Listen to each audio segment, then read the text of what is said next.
now to react is Guy Benson, townhall.com political editor and host of Benson and Harf, the radio show. He is also a Fox News contributor. Are there snacks on this show?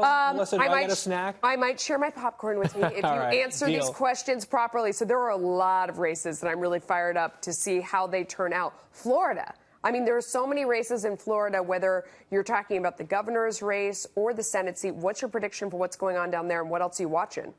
Well, Florida is perennially a really close state. And so if you look at the polling in the last couple days, a lot of the public polls have shifted in the Democrats' direction in both of those races, but there are a handful of polls that cut the opposite way. Just today, a Republican-aligned pollster put out their final survey of the state of Florida on Election Day from the last 2 or 3 days, and it had the Republicans slightly ahead by 4 points in the governor race, 2 points in the Senate race. It's always close, as I said, in Florida. I'd be surprised if we get a very early call down there.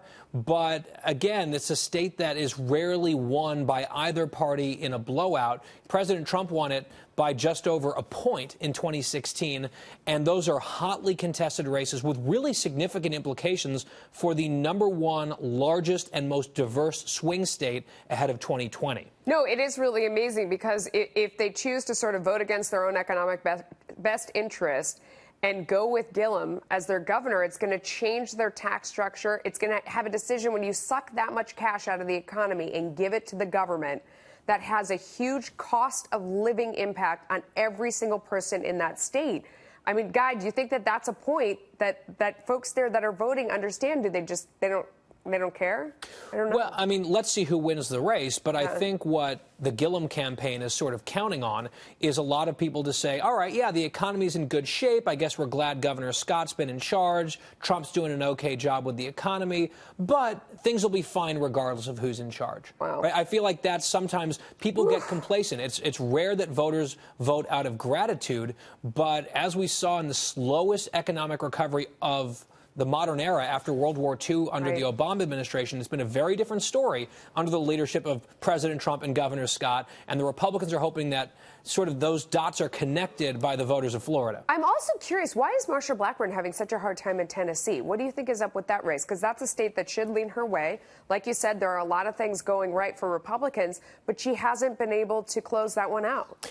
Yeah, so the Democrats got their prized recruit in that state, a former governor who's pretty moderate. He's been out there saying, oh, the NRA likes me. Oh, I would have voted for Kavanaugh. So it's the type of nominee that Democrats need, frankly, in a state like Tennessee.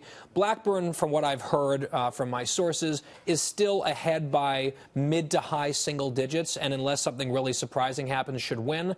But again, every time there's a midterm election after a new president is elected, the winds of history are blowing hard against the party in power, and that's one of the dynamics we're watching tonight, and that's why some of these red state races and red district races have a real chance of going blue. Maybe not Tennessee Senate, but others certainly around the country. That is definitely out there, but do you think one way or the other that these races will really be a bellwether for anything going forward? Because at the end of the day, it is about the local characters in their state and what they're going to do for their state.